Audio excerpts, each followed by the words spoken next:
Guten Dag. My name is Aksel Klausen, and you're listening to the Brute Norse podcast. Today's episode is part 2 of my interview with archaeologist Aksel Klausen. It's a brilliant conversation, so if you haven't heard the first part yet, I highly recommend you go back and do so. But now, before we go on, I'm going to read you a few passages from the 10th century Anglo-Saxon poem Widsith, as it contains an extensive list of renowned kings and kingdoms of the poet's ancient and recent past, a few of which we shall name and discuss over the next hour, but the rest of them will all be with us in spirit, just like the poet imagines himself at their courts. In the mead hall, how my worthy patrons rewarded me. I was with Huns and with Goths, and with Swedes and with Geats, with South Danes, with Vandals. I was with Varni and with Vikings. With the Gepids I was, and with Wends, and with Gevligs.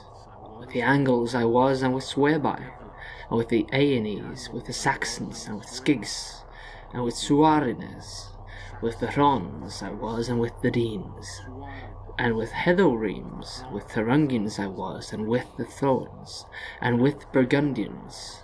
There they gave me a ring, there Guthair gave me a shining treasure, as a reward for my songs. He was not a bad king.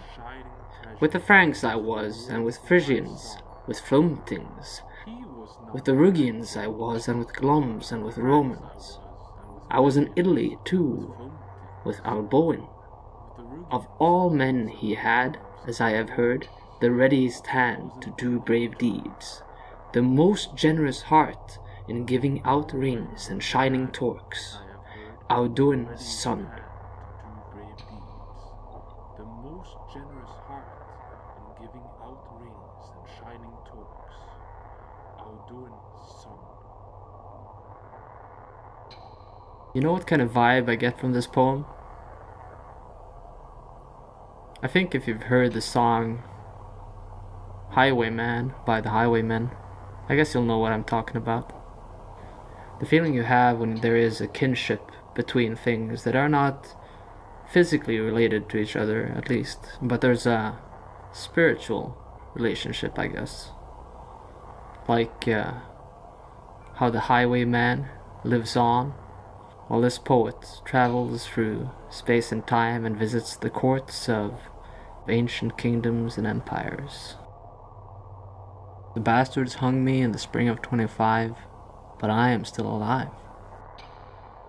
In this episode, we're gonna dive deeper into Germanic, Hunnic, and Roman identity, and see how some Germanic kingdoms look to the Romans and to the gods to legitimize themselves.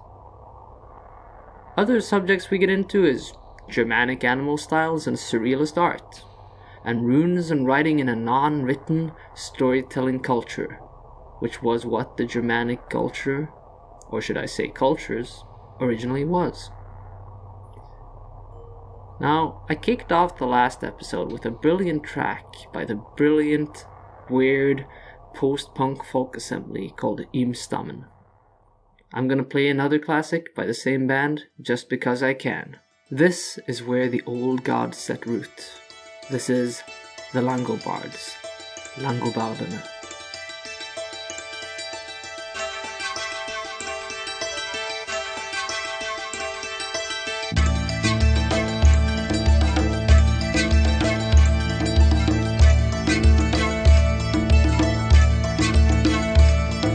Kunnskapens tre er en lang rems, jeg kan den ikke på rams, men leser den i hordene.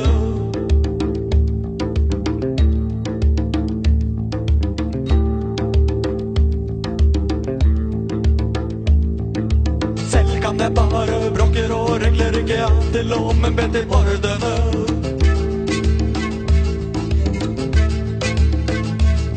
Alt kunne vært så annerledes, men da måtte jeg stokket opp akkordene.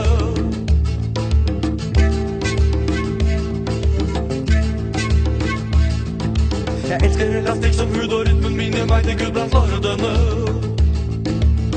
Til Gud blant lordene.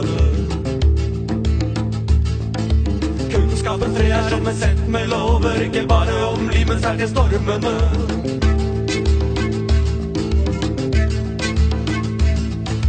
Ula brannsludlemmer som lydkanoner, navn i dem sett litt i formene.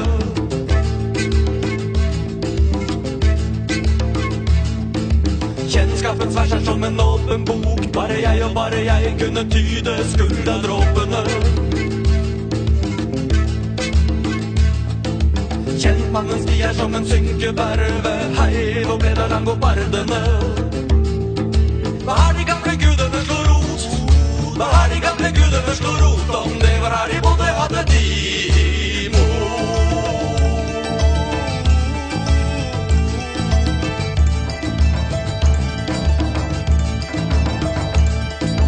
Kunnskapens tre er en lang rems, jeg kan den ikke på rams, men leser den i hordene.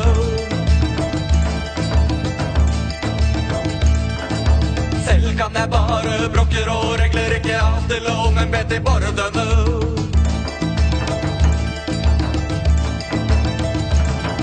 Alt kunne vært så annerledes, men da måtte jeg stokke om på kordene.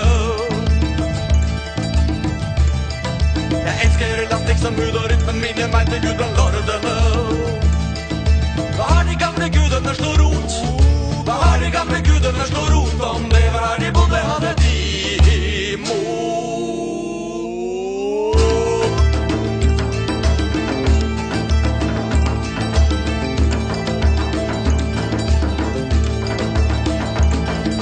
Kunnskapens tre er et sett med lover, ikke bare om liv, men sagt til stormene.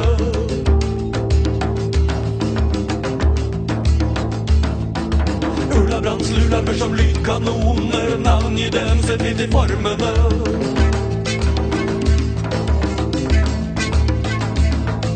Kjennskapens vers er som en åpen bok, bare jeg og bare jeg kunne tyde skuldadråpene.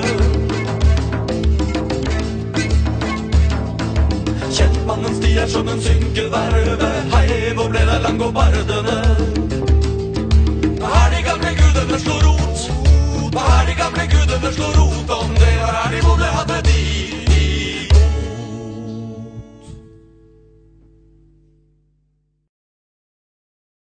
What do we want to achieve with this podcast?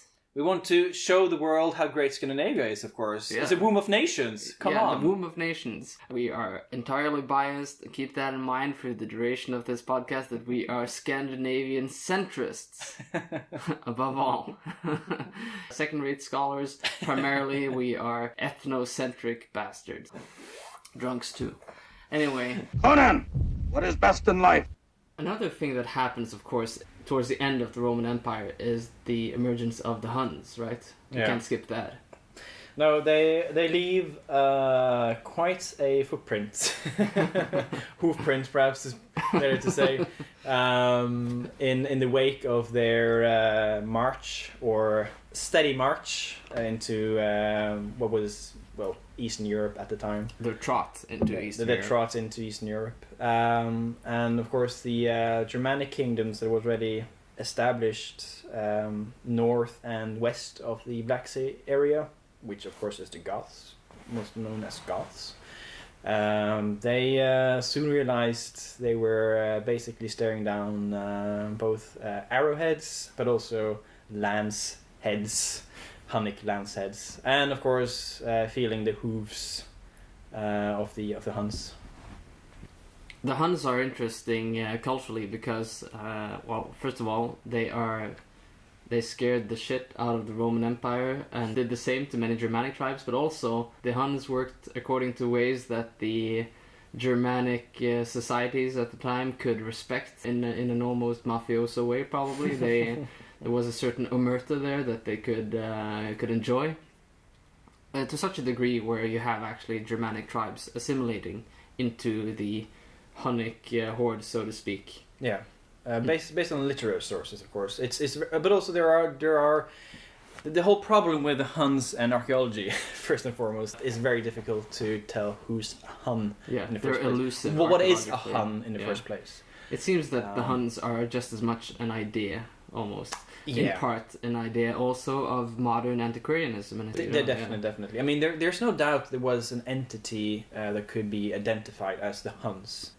We do have graves in the Pontic area, and we do know that there were Hunnic tribes, that's to say, like semi-nomadic or nomadic tribes on the steppe area in Eurasia. So the Huns weren't just some like creature or just an entity created out of nothing. And we have also earlier cultures, who were dependent on living on the horseback, such as the Scythians, such as the, if you go all the way back to like the Stone Age, I guess you do have a culture there as well, which used like these huge stone or mace heads. Oh yeah. The battle axe culture. Which were also nomadic. Early Indo-European settlers. Exactly. So the idea of people living on a horseback in the eastern parts of the Eastern European area and into Central Asia is something we know existed in this period of time, and their graves. We do have graves in that area, which are definitely not Germanic. You clearly see it on the burial goods. Clearly see it on the weapons they have and use. Also, the way they include horses into graves, which really wasn't a Germanic thing at the time. Horses is something that we see in burials far later in the Merovingian period or Vendel period, or but also in the Viking Age. So in the Roman Iron Age and Migration period, horses are pretty rare, if they exist at all in burials. But they become very fashionable, right? They do gradually, yeah. And along with other items, along with other motifs such as these raptors, these birds, make an incursion into Germanic art, or if they existed before, but they become an increasingly popular symbol. And for better or worse, by all intents and purposes, the Huns proved to be detrimental to the health and integrity of the Western Roman Empire, and they do also pose a certain threat to some Germanic tribes as well. But nonetheless, in the long run, the Huns proved to become a great resource, or it's the manure that fertilizes the political playing field of the Germanic tribes, allowing for new kingdoms to rise, in the power vacuum after the new entities created when the older kingdoms and older like tribal societies disappeared gradually over time. So the Huns, they weren't just this boogeyman, this Eastern boogeyman. As Roman sources tells us. Of course, we know the Roman army used a lot of Huns, as they did with a lot of Germanic peoples as well. They had auxiliaries, they had foderates, people who bent the knee, so to speak, and let Rome rule them, such as the Franks in the late 4th century, or at least these Salian Franks that migrated into the northeastern part of the Roman Empire in modern day Netherlands and Belgium, and settled there. So the Romans knew how to treat these other cultures. And of course, the problem with the Roman literary sources is that it's written by one person, and that person has an agenda. Yes, of course. So what is the actual reality of it doesn't necessarily always reflect the literary sources. And in the end, what does it mean to be a Roman, for instance? What does it mean to be a Germanic person? What does it mean to be a Hunnic? This is all being a Roman. Current. I guess, it's the citizenship and it's Yeah. the idea. It's like being an American, I guess. But I mean, for most people in a society, they would probably not really care that much. I mean, for the Yeah. average farmer. I'm sure If- they if cared you're- about Roman identity Well, when the sure. Roman but when the Roman Empire was at its greatest, when it was great to be a Roman, I'm Yeah. sure they cared. But what does it mean to ascribe to this identity when the Western Roman Empire collapses? When they fail to protect you, when they fail to give you the security that you were promised as part of the social contract, you know, then perhaps it's not that interesting to be Roman anymore. It's easy to adapt to new identities. The interesting thing is that, of course, when it comes to like Germanic incursions into the Roman Empire, we don't really have that much evidence for it to begin with. Okay, yeah. Like archaeological evidence, mind you. We do have destruction layers, but it could just as well be an accident, as it is like a Germanic person, like warmonger or whatever, you know, bloodthirsty Germanic man torching it. Yeah. So it's... But we also have like the Romans at least cultivating this idea that the Germanic cultures were dangerous and were interloping across the borders and being a dangerous threat. Like they used in plays and that sort of thing, they would have masks depicting Batavians, you know, these Germanic tribes as, you know, red-faced and to scare children, basically. Germanic barbarians were used as boogeymen to scare kids. Which is something we see in the literary sources as well. Of course, the literary sources, they were written for a minority of people, you know. It wasn't written to the average Roman on the streets. It was written to other people who could read, which of course wasn't that many. And there's, well, with no doubts about it, there were a lot of Roman emperors who probably couldn't read or write as well. So just because you were an emperor didn't necessarily mean you were... Yeah, you hear about the odd idiot emperor now and then. Well, sure, the idiot emperor, but also a lot of them probably didn't need to read and write. Because there are people who did it for them, you know, and they just said what needs to be done, and people just did it, you know. So to know the alphabet was not necessarily something you had to. Yeah. Charlemagne is an example of somebody later who was tremendously impressed by, you know, hearing about the Romans in the past. Considered himself to be basically somebody continuing, you know, burning the Roman torch, so to speak. Having an immense focus on education and literacy in his lifetime, but could not read himself. Exactly. Yeah. So you don't need to know the alphabet to rule, which the Germanic kingdoms, I would say, prove. Yes. Of course, they had runes though, but I mean that's the same as societies for all intents and purposes. Yeah. But yeah, so this idea of the Germanic tribes and the Huns being like the bad guys is of course extremely one-sided view. Yeah, but it's also the collapse of the Western Roman Empire. Yes, is the apocalypse if you're Roman, but if you're a Roman aristocrat, perhaps. Yeah. Because perhaps, we need to... you know, if you're a peasant, you can get by, you know, as long as you. It doesn't really matter who rules you because you only pay their tax. You pay your tax to them, and of course, I mean, there are a lot of good stuff being an empire in an empire. I mean, in terms of having contact, sure, but also like trade networks and what have you. You know, access to goods that you wouldn't be able to have access to when the administrative networks of the empire just disintegrated because there were no one there to administer anymore.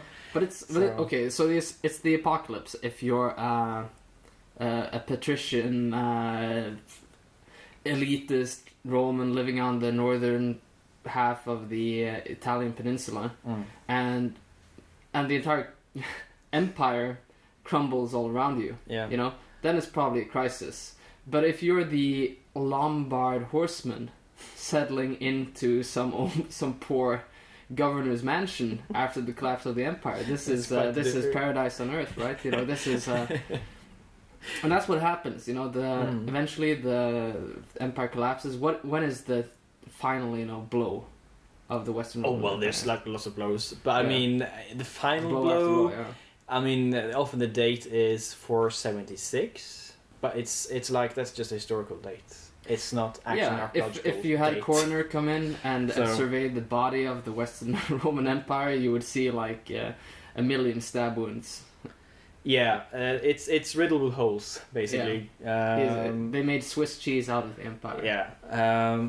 So the thing about an empire is that it's dependent on its ability to govern itself. Of course, I'm not going to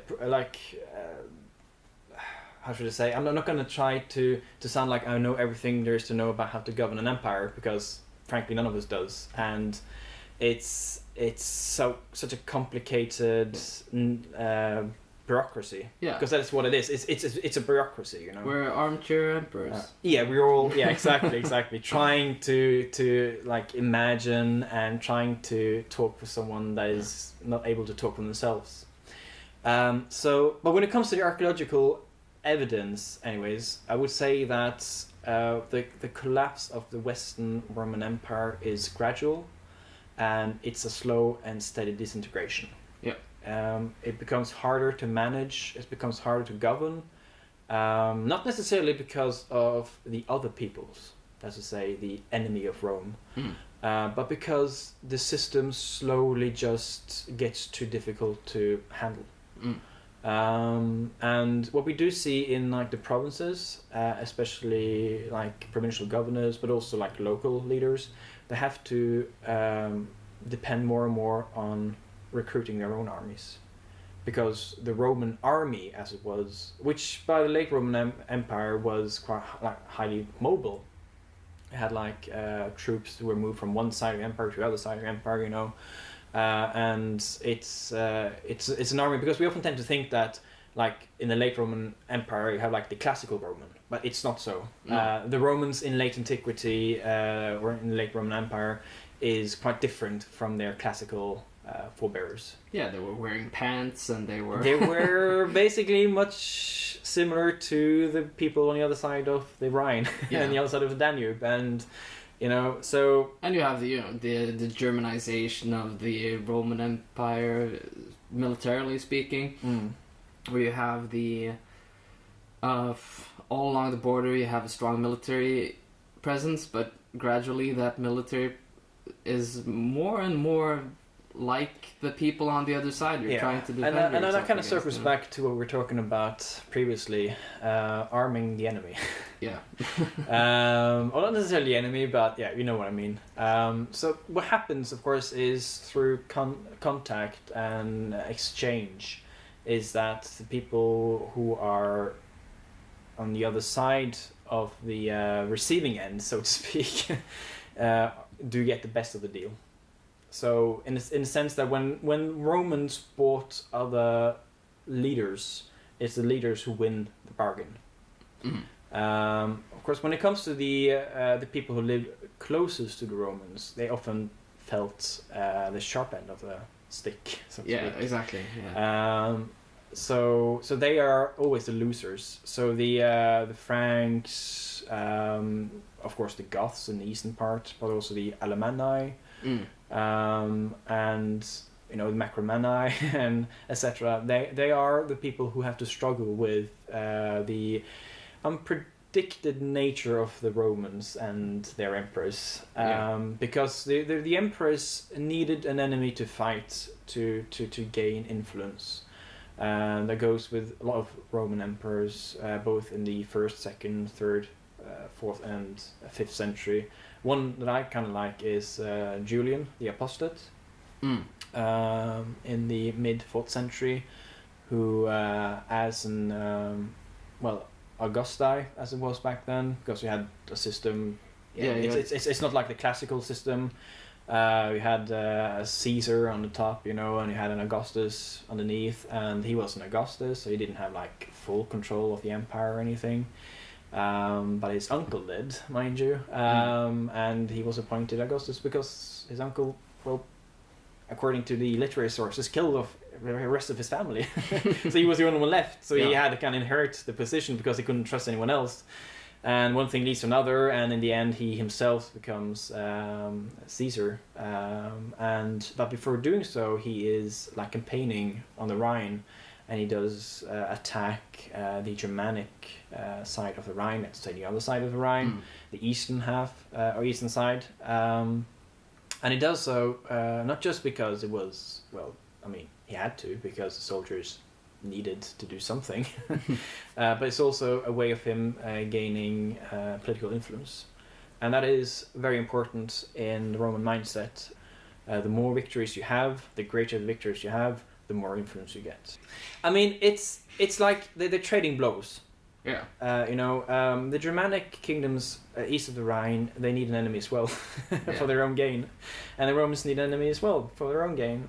Of course, this is highly simplified. I mean, I'm pretty sure there's like lots of Germanic leaders that would want to be friends and not enemies with Rome, but also perhaps would want to be enemies and not friends with Rome.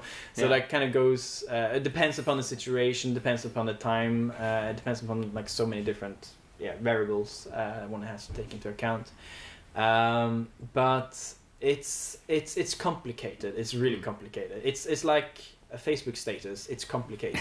It's like a relationship status. It's complicated. Yeah. I think. Well, let's talk about. Okay, so the Roman Empire collapses. The Western Roman. That is, it's easy to say the Roman, but but it's not true. No. No. And. In northern Italy, you have the Lombards. Who migrate slowly, gradually. Yeah, they move in. They set up camp, create kingdoms there, and you have you have the Franks develops slowly into the Frankish Empire. In turn, develops into the Holy Roman Empire. With that's a long fast forward there, but you have Charlemagne. Considers himself to be someone who continues in the 8th century. Yeah, in my Jews. In the 8th century, continues the Roman tradition, so to speak. Also, of course, the great Roman tradition of Christianity, which, of course, they associated. The Romans play a big part in the development of medieval Christianity as well. But that's another episode, I think. But anyway, you have then the Holy Roman Empire. Roman law also formed the basis for most legal systems in Europe, growing from the what would be the Viking Age, but of course it doesn't affect the Vikings. But you have the Romans retreating from Britannia. Yeah. And leaving a power vacuum there, power vacuum is a great word. We've been using it a lot for this term. But this power vacuum emerges where the Anglo-Saxons, or what would become the Anglo-Saxons, move in there. The Angles and the Saxons, yeah. So in that regard, you have many of the what would become great kingdoms in Europe emerging. And setting the scene for future cultures, future conflicts, and civilizational clashes. It's basically the heritage of Rome. Yeah. Modern day Europe is cast in the mold of Rome, or at least we like to think so. The kingdoms needed a model to follow. It is a system to follow. It's kind of like Rome is leaving, and everybody else is saying, "Don't let the door hit your ass on the way out." But at the same time, Rome enabled so much of the infrastructure here. It's like when you go to England, my girlfriend talked about. She's so unimpressed by the Vikings. She sees Sutton Hoo and Staffordshire Horde, and I try to tell her, but we have the same in Sweden, with the Vendel graves and things like that. But she's not, it's difficult to appease. But she has a point here, and that is the fact that when you go to Anglo-Saxon England, or you go to England and see Anglo-Saxon remains, you often have stone churches. You have buildings that are quite impressive. They have reused a lot of what the Romans left behind.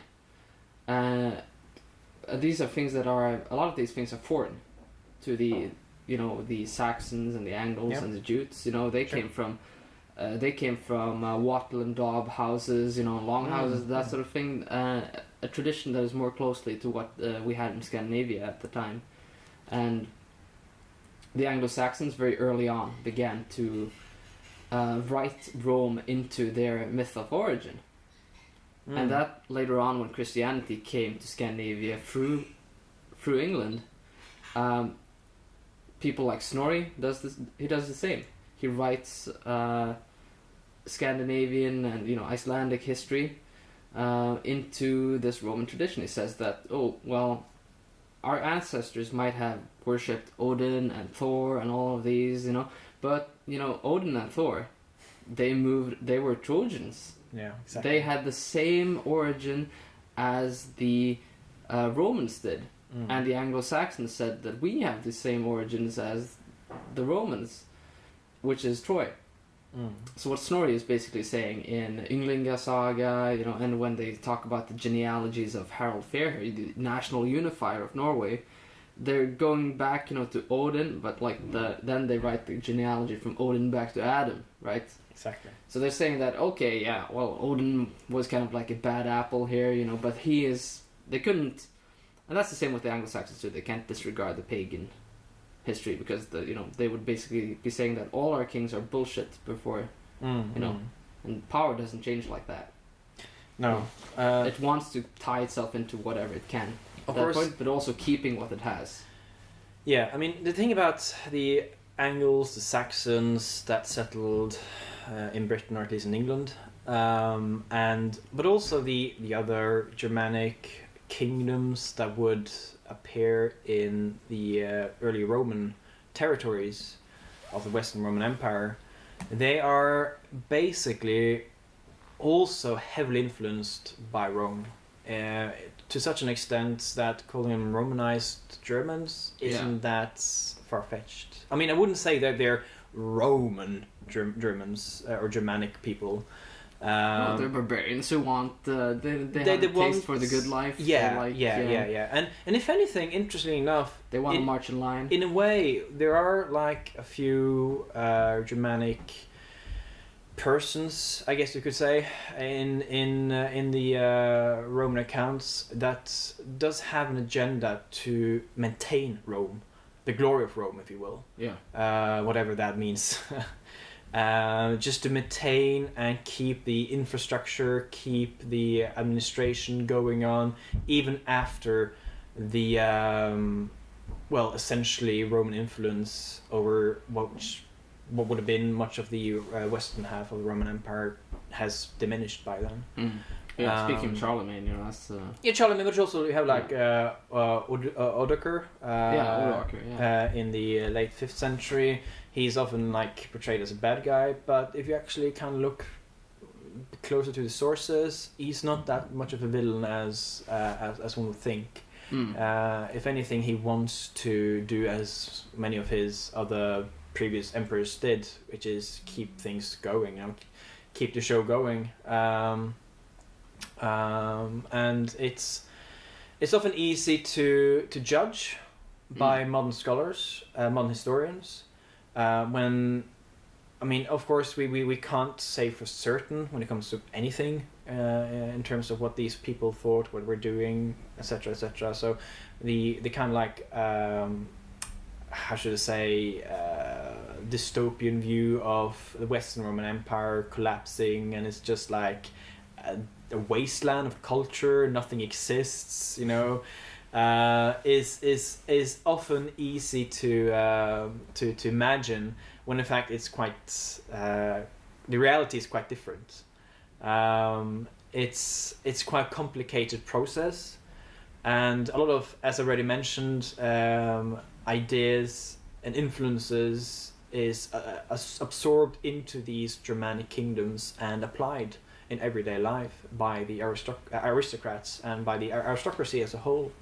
And it's, as we mentioned in later sources, when you get to the late Viking Age and into the early Middle Ages, when it becomes really important to tie your lineage back to, Rome, basically, essentially. It's of course, I wouldn't draw a direct line between what happens there and what happens in the wake of the West Norman Empire collapsing. But of course, for a lot of these Germanic kings, it is, regardless if you're living in the empire or not, it is important to, because lineage is important, genealogy is important, you know. Yeah. Establishes regardless of when or where. A ruling tradition is tremendously important. Exactly. And this also goes for these leaders who want to create something more lasting than their predecessors. For instance, in the Roman Iron Age, early Roman Iron Age, during the first centuries AD.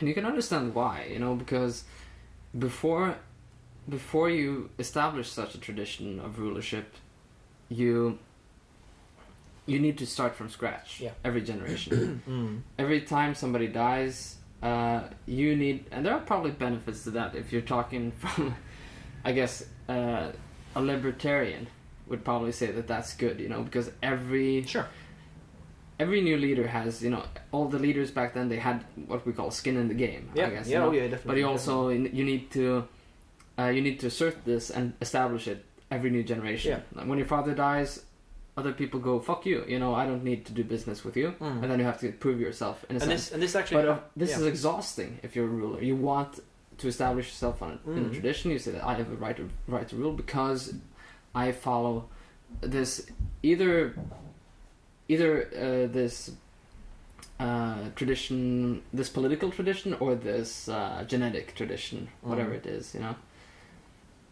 It's the thing that you mentioned about having to renegotiate, because that's kind of what it is. It's renegotiating, you know. Yeah. When a leader dies, be it an emperor, be it a king, be it a chieftain, things has to be redone, more or less. That's what we do see even in the Middle Ages. You know, a king dies and alliances are perhaps in the danger of collapsing, you know, or they have to rewrite things because there's a new guy on the throne.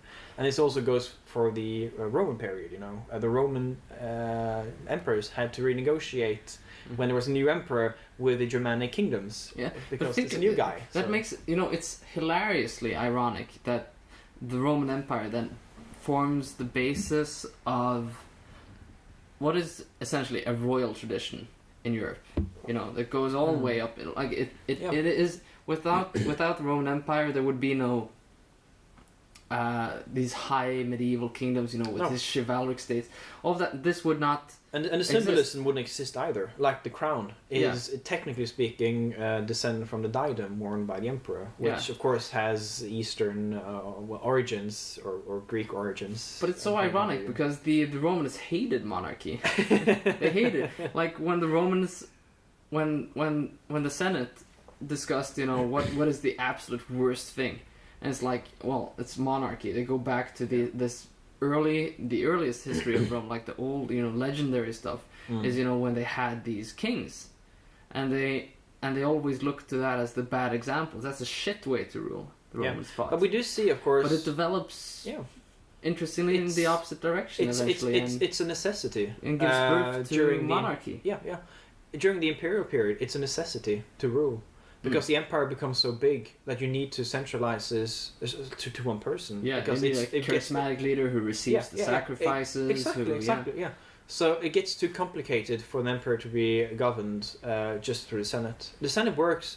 I mean, of course, there's probably people who will debate this or thinks otherwise. But the Senate and the Roman Senate is just that. It's the Roman Senate for the Roman people, for the Roman state. That's to say, the area where the Romano came from, you know. And there's also this thing about I guess it's debatable whether or not this is how much of this is Roman influence and how much was already there, you know, in Scandinavia at the time already, and way back into the Bronze Age when but this idea of a charismatic leader that forms of course in Scandinavia you had a very strong military aristocracy, and it was very easy to be a political leader if you had military power. Of course, you know, that was the rules of the game. Yeah. But it's really interesting how much of this parallels, even though in Rome it's infinitely on a larger scale. Yeah. You know, everybody needs to swear fealty to the emperor. But on a much smaller scale, you still have the same in the petty kingdoms of Scandinavia, and many of what is modern counties today, which are mundane administrational regions, you know, these were originally small tribal kingdoms, which were unified at some point into these, you know, states, which developed into the national states. Yeah. You know, in Sweden, Denmark, and Norway. Yeah. But these counties still exist. Already in the Iron Age, you have these ideas of the king, a charismatic leader, which has so many parallels to the Roman emperor. In the Viking Age, you have the skaldic poetry surrounding, especially the leader we know as Håkon Jarl in Middle Norway, and he is interesting because he could be said to be some sort of pagan extremist. He tries to reform paganism, Norse polytheism in some regard, it seems. Basically, this grows out of the fact that Norway is politically unstable at the time. After the unification of Harald Fairhair, this is a couple of generations afterwards. Sure. And the whole unification of Norway is up to debate. You know, it's not not everybody agrees with that idea, even though the idea of Norwegians exists at this point in the Viking Age. Now, Håkon Jarl is also what you could sometimes refer to, like there are elements there of a sacred king. He in the skaldic poetry surrounding his court, there is mentions of the gods favoring him, while other people, his enemies, are basically trolls. You know, they are these dehumanized, non-human creatures that are in league with the powers of chaos. And when the country was ruled by these people, the crops were not growing, the gods were angry, the gods left the sanctuaries. But now that the people have turned, you know, and towards the Jarl, the gods are returning to the temples, which are being reconstructed by him, because he was fighting very early Christian rulers in Norway at the time. It reconstructs the pagan sacred places, and he starts having these feasts. The gods are content and happy. The fertility has returned to the earth, and it's all thanks to this one guy, right? There is something in this that the Vikings here had in common with the Romans, I think. Yeah. And it's interesting you mentioned Håkon Jarl, because, I mean, through literary sources we see that the right to rule is divine. Yes. In a sense. And this is also something, of course, the Roman emperors did, you know. That's one of the reasons why they converted to Christianity, because it gets easier to get approved for your position if there's an entity above you that has granted you the position. Yeah, you're above the law, but it's God that's put you there. Exactly. And of course, during the 4th and 5th century, we do see Roman emperors depicted on coins more and more, in the sense that it's, of course, they do depict themselves on coins before this.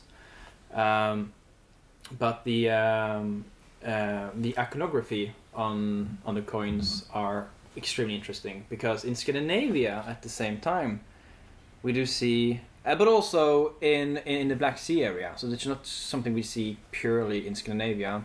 In the first half of the 4th century, we do see imitations of Roman coins, with people depicted on the obverse, on the front, that's to say.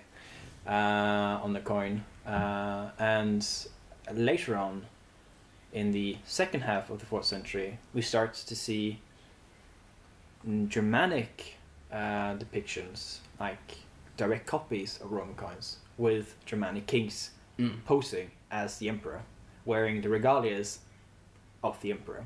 That's to say, wearing the diadem, wearing the mantle of the emperor, wearing everything that is associated with the emperor, but not as the emperor himself, but as a local leader. And some of these coins, they even have imitation Latin writing. Coins are all like medallions. Oh, okay, yes. Yeah, they're more like medallions. You do have currency, of course, the solidus at this time. The aureus was no longer in use. Okay, I'm mixing up. Yeah. Yeah. But so it's called a solidus, which is soldier. Solidus is actually etymologically related, and it's like the salary the soldier had. A gold coin, And of course, depending upon your position within the army, you would get more gold coins. Basically, the more important you were, the more gold coins you got. It's a paid, a professional. It's a professional. It's a vocation, It's based upon a vocation, and based upon the position you have, the more money you get. Of course, this also reached Scandinavia into Barbarian, and. But there's also another currency which isn't money currency, which is the medallions, which was given by the emperor to selected Germanic leaders, those that were friendly to the emperor, that probably bent the knee some way or another, and approved to Roman rule or Roman governorship, especially during this period when you have like lots of foederati states, that's to say people who basically are levied to serve in the Roman Empire or in Roman army, and in the late half of the 4th century, these coins or these medallions circulate far and wide in the Germanic-speaking world, and some of them probably found their way to Scandinavia, or at least some Scandinavians saw these medallions. And they thought they were really nice because they were really nice. They are really nice, mind you. They're like, some of them weigh around 200-300 grams of pure gold. They're like huge medallions with the emperor, seen from the side, a profile view of the emperor. And on the back, it might be the emperor seated on the horse, doing salutes or what have you. Yeah. And this was replicated in Scandinavia. Again, not as the emperor, but as the leader who commissioned it. So we do see these kings depicting themselves as emperors, and that kind of goes to show the mindset, the megalomania, so to speak, of these leaders, and how they thought of themselves and how they wanted to be portrayed amongst the other peoples in their local community and the society they were part of back home. Because of course, as I said, this motive needed to reach into Scandinavia one way or another, and most likely was people who were it's hard to say, but perhaps you were dividing a huge gold hoard, payment from one of the emperors, like Theodosius, let's say Theodosius, or Valentian, or a Valens, or one of these emperors, and you took your part, and as the leader of your community, be it like a general or be it as the king himself, returning back to your home country after service for a short period, like a contract, because we do see they probably levied a lot of auxiliary only for short campaigns or a campaign, and then they had to return back from where they came from. They no longer needed them. So these coins then became extremely symbolic to the Scandinavian, but also to the Germanic aristocrats, the elites. And later on, when we do get the own like Germanic animal art, the style that is style 1, Saline style 1, in the middle part of the 5th century, which is very much the beginning of the animal style that we do see, or animal ornamentation that we do see later on into the Viking Age. And for those listeners who are not aware of the 3 animal styles of Bernard Salin that were outlined in his Altgermanische Tierornamentik that you can find online. It's basically 3 different general epochs of Germanic animal art. And if you've seen any Anglo-Saxon art or Viking Age art, or even like the art on the earliest stave churches, you've seen basically the descendants of these art styles. Disembodied, plastic, beasts, creatures of all different kinds, and often, kind of thrown around and difficult to identify at first, but they grow as you look closer to them. It's some scholars make an analogy to like being an acid trip. I've made that comparison. I did an article for Scandinavian Kunstforum. Yeah. Where I basically made the controversial assertion that pagan Scandinavian and Germanic art has more in common with Salvador Dali than it does with Greek or Roman art. Yeah, I would agree. It's surrealistic. It has these elements to it that are found in the avant-garde and the surreal, where things that are totally opposite are portrayed as if they are akin to each other. They find the most opposite extremes and find ways for them to adapt together, and that's a sort of thinking that you don't get in the Roman Empire, but you do get it in the Germanic one. And it's a real interesting interpretation here, where you have some of that is originally Roman, but when Germanic cultures, when time comes for them to assert themselves, they start doing really innovative stuff. Yeah. It's something we see in the late 4th century. That's when we do have the beginnings of what will be Germanic animal art. Which is heavily influenced by Roman iconography, mind you, Roman art, the classical art, if you will, and it's adopted either directly or made into something that looks similar to Roman art, but not quite so. And it's from different weapon sacrifices, Nydam, Søstala. Nydam in Denmark, Søstala in Sweden. These are two different styles, animal styles. And then later on, we do see, this evolving into, or changing, rather, into the style 1 that we talked about.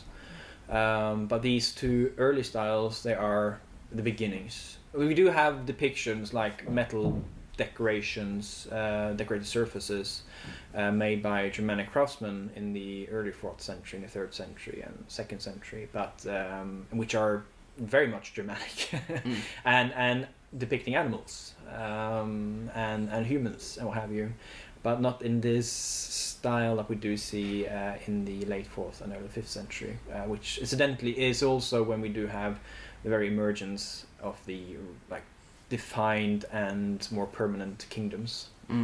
So it is very important.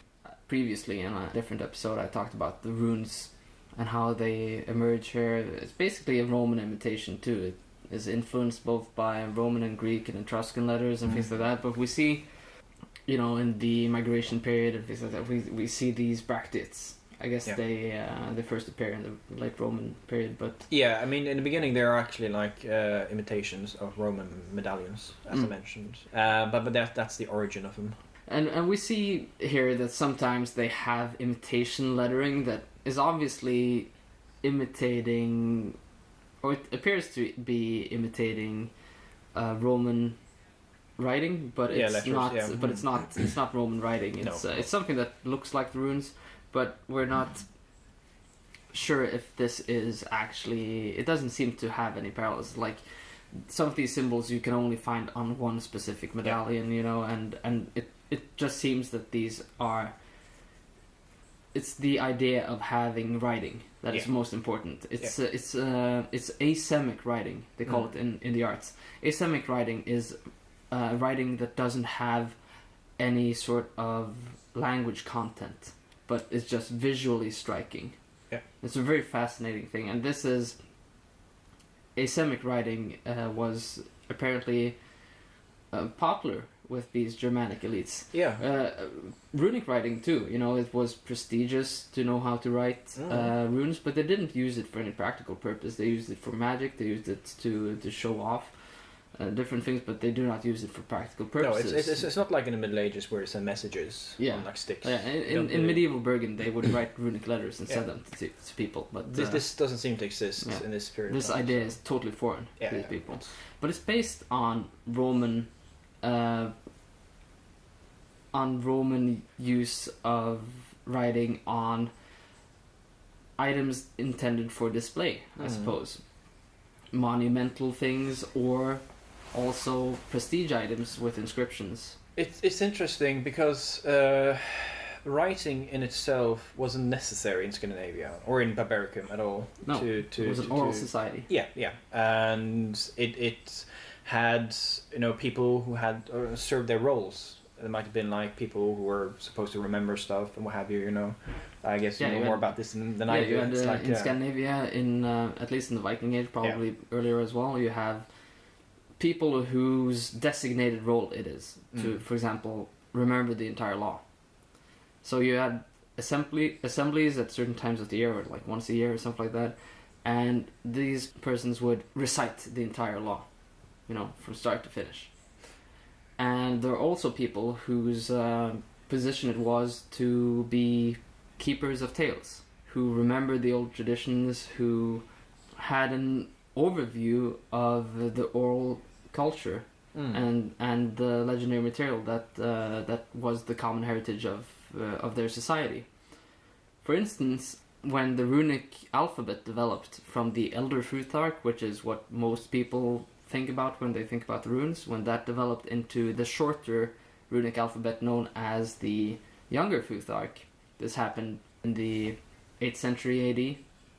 It seems to have been a conscious decision made by a select little class of specialists in Scandinavia at the time, because the transition happens more or less all over Scandinavia in a very short time frame, and it just seems to be something that occurs when an environment of people decide to change something.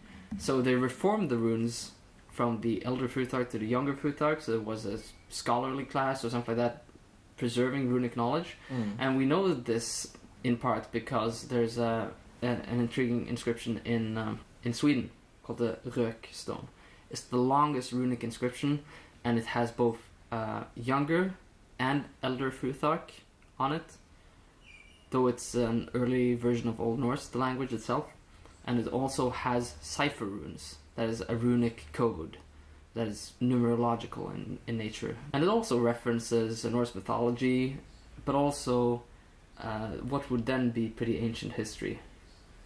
But not as ancient as it is today, of course, but it references Theodoric, the Lombard king. It's interesting in the sense, this whole idea of a written language and for it to function, for it to be used. Of course, the reason you write is because you need to keep accounts. It's a bureaucratic need. Yes. Germanic kings didn't need that, because the whole basis of their rulership is completely different from that of an emperor in practice. Yeah, it's very direct. Yeah, it's very direct. It's you and me, we make a deal, and we go from there. And it's efficient in a way that you know who you're dealing with. You see the person. You have to see the person to make the deal. Whilst with an emperor, when an emperor was elected in another part of the empire, you probably never saw that emperor. You just knew he existed, but you had to accept that he was going to be the emperor. He was going to govern everything. So you never met the emperor, and the emperor was also clouded in a bit of mystique, mysticism, and given his position in society, his influence, his lifestyle, not least of all, this luxurious lifestyle that only most people could dream of. It just seems so surreal. These were multi-billionaires, of their time. Some of them were even wealthier than the wealthiest person alive nowadays. Of course, the letters and the writing wasn't that important in Barbaricum. Because we don't really have that much archaeological evidence of Germanic people in the Roman Empire. But we do have one stone, actually a huge stone, a funerary stele, with an inscription that talks about a guy called Hariulf, or Hariulfus, which was a Burgundian prince in the 4th century, late 4th century. and it's the only attested Roman source of a Germanic-speaking person in the Roman Empire, in a political or in a position in the Roman Empire, mind you, like archaeologically proven. That's a damn Germanic name, you know. That's Germanic. Or they say nomen est omen, you know that. But it's interesting because it was found in Trier during the late 19th century, and it basically is this young Hariulf in his 20s who's died, and it's his uncle that puts up the stone in memory of this guy. And he was a very important guy because he served as a protector domesticius, and which is a royal unit, like an army unit associated with the emperor himself. It was like I wouldn't call it the bodyguards, but it was like the field army of the emperor. Okay, yeah. And he served in that a clear example of the Germanization of the Roman army, as we talked about. Yeah. So that's the only evidence of someone of Germanic background serving in the Roman army that we have archaeologically speaking. And of course, we know that people served in the Roman army. So what they brought with them back home, we can only guess. You know, did they actually learn to write themselves? The interesting thing is that this guy, this uncle of Hariulf, was clearly in the Roman Empire, but his brother, Hariulf's father, was the Burgundian king. Oh wow! Yeah. So the some connection is going on. So the brother of this king, he lives in the Roman Empire. You know, he's Romanized. His nephew serves in the royal guard, if you will, and his father is the king of the Burgundians. So this is in the 4th century, of course. But the stone kind of reminds you of the memorial inscriptions in Scandinavia in the Viking Age. It does, which is exactly it. So it is basically, there's like a whole Latin writing, but it basically is like a memory in his, because he died so young, you know, and it's just remembering who you were as a person. Germanic cultures have a strong emphasis on the culture of memory, commemoration, I guess. It's commemorative culture. You often find it in Rome, of course, in Roman culture. Maybe it's not so different to other places. No. But... And of course you do have like tombs alongside the road, you know, with people being carved in stone, so that statues, so they can remember you. It's very important in Scandinavia nonetheless, you know. Definitely. So there is a connection, and like the letters themselves on the Bactrids that we talked about a bit earlier, like the Roman letters weren't important. It's the idea of the letters that are important. What they represent. And if some Germanic prince serving in the Roman Empire did return, I guess most of them didn't though, because you know they probably died like this guy, or they just decided to get integrated into the empire itself. Because remember that a lot of these people that took up and did serve in the empire probably did so to get a citizenship, much like the French Legion. Yeah, French Foreign Legion. French Foreign Legion does the same. So you get a citizenship after your time has been served, so to speak. Yeah, I never thought about that before, but I guess that this proximity to the Roman Empire must have benefited a lot of people who were looking for that sort of change. Yeah, definitely. You know, and had the opportunity to do so. And it's interesting because in the northern provinces, that's to say in modern day Belgium, modern day northern France, but also in the Netherlands, we do have a lot of cemeteries that probably are Germanic cemeteries, but in Roman style. Okay. They have like a Roman sarcophagi, and like they're like interred into like Roman cemeteries, but their grave goods are Germanic. But it's like an intermixing between the Germanic styles and the could be like Roman jewelry and what have you.